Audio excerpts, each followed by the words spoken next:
welcome to another one of our knowledge transfer videos. Today we're doing more training with our intern, Braden. And I'm John Erickson, and today we're going to kind of advance the topics. So far we've been talking about kind of dipping our toes in, learning about life insurance, learning about some of the economics of that solution for people. But now you've been working with me. You were working originally with Rob, right? Yeah, I worked with Rob for the first couple months, and then now I've been working with you a lot this week, so it's been pretty good. Yeah, so you've been sitting through client meetings. You've kind of been getting a sense of maybe what a financial planner does, because I primarily do financial planning for retirees or soon-to-be retirees, right? So you've seen most of my clients aren't my age. They're a lot older, right? Oh, yeah, usually. Yeah. So, as always, we have our standard disclosure statement. Today's information is general in nature. You can't treat any of this as 100% fact, day one.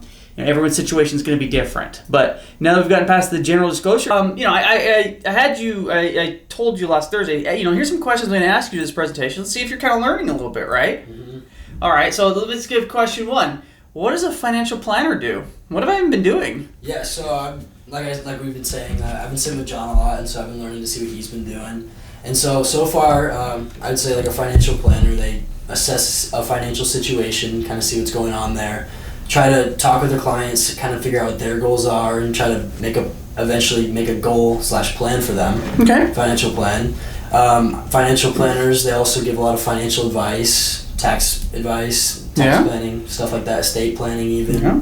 There's tons of different stuff a financial planner can do that honestly can help you with anything like finance related, as long as you ask them to help you with it. Mm-hmm. Like healthcare, for example, retirement. There's tons of different stuff that you've been working with your clients with. So honestly, biggest thing is just creating that relationship with the clients as a financial planner, and just building that relationship so when they feel comfortable coming to you with these questions, and just keep working with them, honestly. Cool.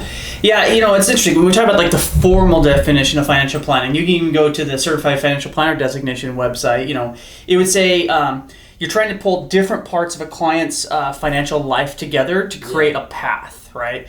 And there's all these different areas, and you don't know exactly what someone's area they're going to need help with. And so most financial planners, we define a subset of people we're going to work with, or a subset of things we do, basically, right? Yeah. So I would say it's probably fair to say we know like 80% of most of the financial services industry. Yeah. And we're going to try and find the answer, but we have realistically areas of core competencies, right? And, I would say that, there's kind of 6 big areas we help people with. Retirement, and really income planning and retirement. How do you get income from your investments? Yep. The other side of it is how do you invest and grow your money, so investing. So income planning and investing are kind of 2 separate sides of the coins that work together. Risk management, you talked about health insurance, life insurance, long-term care insurance. Yeah. What's your risk management strategy? Do you even need one? Taxes and estate planning.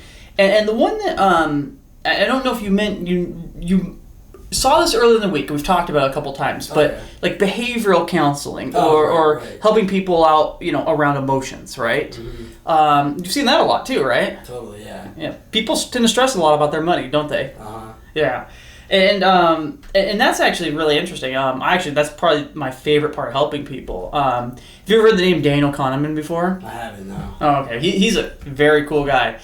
He's a psychiatrist who won the Nobel Prize for economics. That's cool. And he's the one who proved that people tend to behave irrationally around their money. Mm. And so, ideally, if you go like on, say, Reddit, we talked about Reddit, or any good like news article, they're assuming someone's going to behave rationally. But if you compare what a group of people would do versus what an individual does, you'd say individuals as a group tend to behave irrationally. They don't all behave the same, right? And I sometimes I don't think it's fair to say irrational, because you have your own beliefs, right? Yeah. If I said you're irrational for thinking the University of Arizona is going to win at football this year, would you agree with that? Well, we're going to win the Big 12, that's for sure. Oh, there it is. That is for sure. Come on. I'm at Washington State. I just hope we can get in the Big 12 someday. So, at least you got me there. It's okay. I feel bad for Wazoo. It's all right. Yeah, that's all good. But I would say that behavioral coaching is it's probably the biggest part of my job. People don't realize it. If you come in my office, if you've ever looked at the wall, I don't know if you've looked up there. Do you see the poster Kirk and Spock up there? Oh, yeah. Yeah. So I always try and get people to be more like Spock, and that's the role I do for people. I try and take emotion out of this stuff and really protect them to pay attention to different markets. So Okay, so that's kind of what we do. We help people with a lot of different financial stuff, right? Yeah. But we charge fees, right? Yeah. Yeah. And we have all sorts of different fee models you might have been exposed to. Mm-hmm. You've seen my fee sheet. Do you remember what my fees are? Yeah, so you have two kind of things you do. So either you'll take an annual fee of, it's usually a little less than 1%, like Yeah, about that, yeah. yeah, and then you also have you can give a financial plan which will charge just a flat fee, Like $950, something like that? Yeah. Yeah, cool.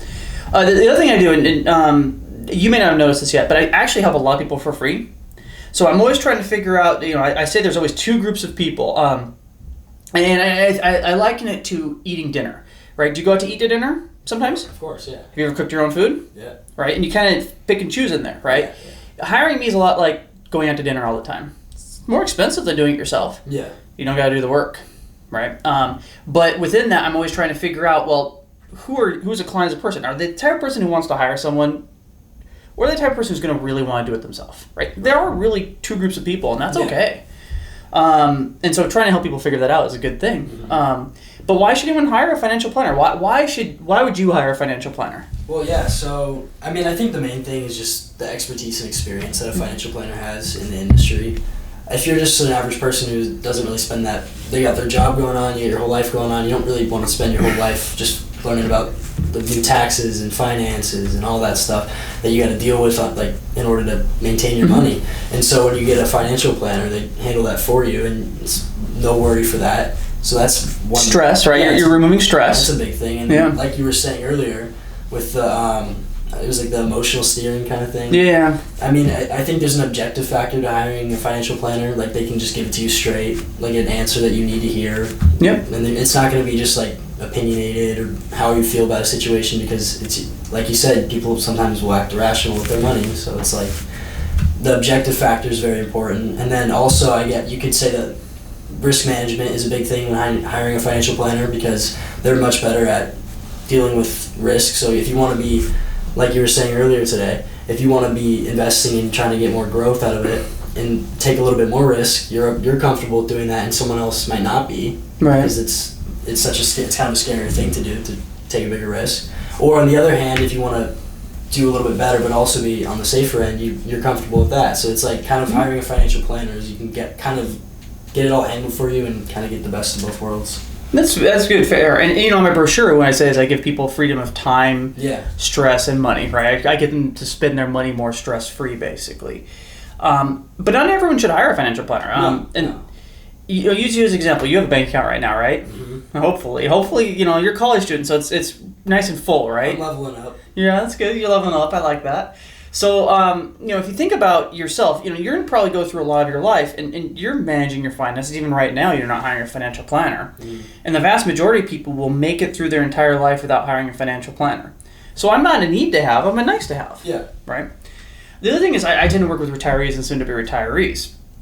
I will tell you that what we do is not rocket scientists. We take a lot of emotion out of it. We're good at what we do, but it's not rocket scientists. Someone who's 65, has really good mental faculties typically. They have all their life experiences, and if they want to take the time to do exactly what you're doing right now, learn about this industry and figure out the best path, or anyone at any age wants to take the time to figure it out, they can. Yeah. Right? So part of my job isn't to make it so that someone who wants to learn how to do this doesn't. They should learn how to do this and avoid paying me fees, right? Yeah. So you gotta kind of have that viewpoint of why should someone hire a financial planner? Well, it's this freedom of time, freedom of stress, the ability to beat what the average person can do maybe on investments. But you also have to acknowledge there's the other side of the equation where we have amazing information right now. We have AI now coming out. We have all sorts of investments right now on your phone while we're doing this presentation. You could probably buy something in an investment world, right? Oh, yeah. You could go to Robinhood or something like that and do it right now. Mm-hmm. So anyone can buy investments now. So I would argue being a financial planner is you're trying to find those people who are looking for service, right? Who clearly don't want to do it themselves and can find value in what you're offering and trust, right? And so that's pretty important. Okay, so next question I had for you. Does a financial planner beat, say, the stock market? Well, so I would say generally it's pretty tough to beat, the S&P 500. I mean, the returns have been, so incredible, like we were talking about earlier today. Mm-hmm. There are ways to potentially beat the S&P 500. So the S&P 500 is pretty heavily weighted in the bigger companies that are at the top of the index. So if you were just to overweight, just buy those companies, you would have out-earned them like in the last 10 years or so. So yeah, that's one way to do it.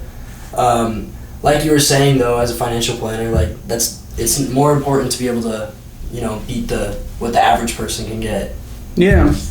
And so that's an interesting thing, because we're here in Bellevue right now, which is one of the major tech areas of the world right now. And we work with people who've retired from Microsoft, and they've had Microsoft stock for 20 years, and they sometimes forget how bad it was in the late 90s, early 2000s, but they've had 20 years basically of world-altering returns, and the positive, right?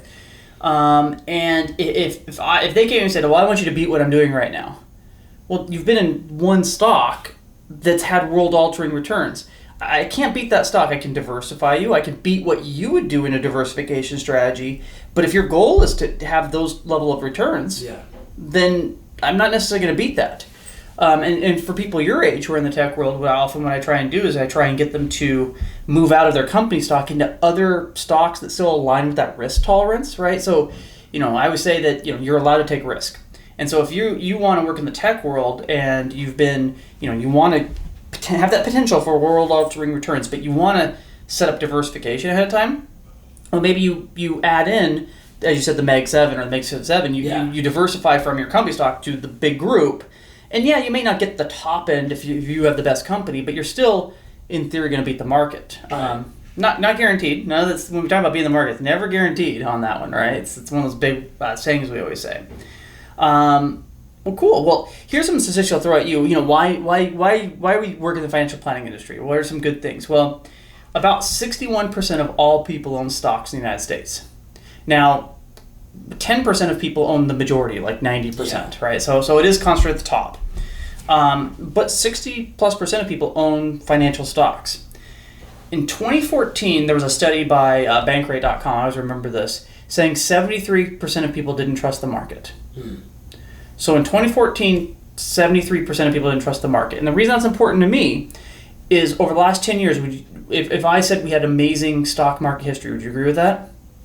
I mean, it's not been amazing now, but it's been good. It's been very good, right? It's COVID obviously slowed it down. So 10-year returns in the S&P 500 is 12+%, right? We looked at, right? Amazing. That's pretty amazing. That's one index. So I would, we're going to have to work on this training thing with you. I would say that's amazing returns, right? Amazing.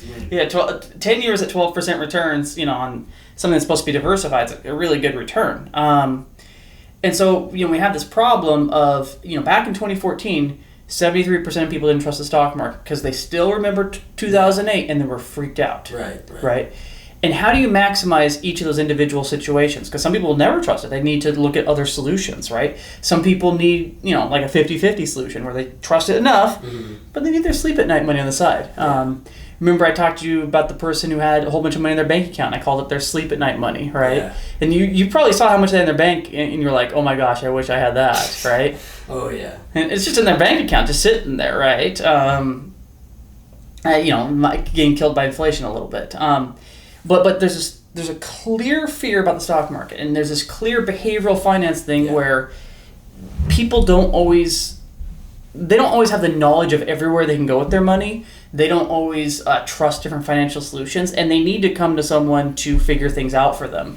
Some people figure it out on their own because they can research it, and some people just need to hire someone. Yeah. And that's where our role is to bridge that gap, communicate, and kind of pull together all these areas of finance. Yeah. Right? Speaking of communication, I would say we educate a lot, right? Oh yeah, I think that's one of the most important things. So this week we worked on presentation. What was the presentation we're working on? Oh, the DCP one? Yeah, explain it. What were we working on? So basically, we've been working and looking at the governmental healthcare plans. Well, that's what I was doing. Yeah. And then kind of just the governmental retirement benefits for state employees, essentially, for the state of Washington. So we've been looking at that and making a presentation that we're going to be talking about shortly. So. And we looked at pension plans, right? Yeah. I talked about the DCP plans, and what we're doing is we're trying to blend this concept of, retiring from the state, here's what you might need to know, right?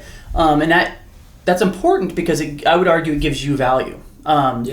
Because anyone can do that work, right? We did it, right? And if we can do it, I like to think I'm smart sometimes, but I'm not that smart. Yeah. You don't have to agree with that one. But my point is that anyone could do the research we've done. It took us days, right, to pull this all together. But now you can now offer that to someone. Hey, I've done this research. I can do all these other things for you. I can become a trusted source. Yeah. And then you can go to a state employee and go, I reasonably understand exactly your decision points, and I can make it happen for you. And that's pretty valuable. You can't guarantee everything, but you can help them get them down their path. And then for those who want further help, you're there, and that's cool, right? So we'll work more on that. But anything else you've learned, kind of sitting me initially about financial planning? Ooh. Honestly, just learn to be able to talk to people of all different backgrounds and everything, because everybody's different. They have different values, so it's getting to know the person you're working with is super important. Okay, cool. Well, I think that's going to be good for this video, unless you have anything else you want to add. No, it's great. Yeah, it's good. All right, I'll preview our next video and see if this is interesting to you. We're going to talk about the 5 things that people don't understand about the stock market. We'll see if I can educate you, young Padawan. Yeah, we'll have a good one. 5 biggest things people don't understand about the stock market. Sounds good. All right, cool. Let's do it. Well, this is John. I'm going to be signing off. Thank you. This is Braden. All right, have a good night.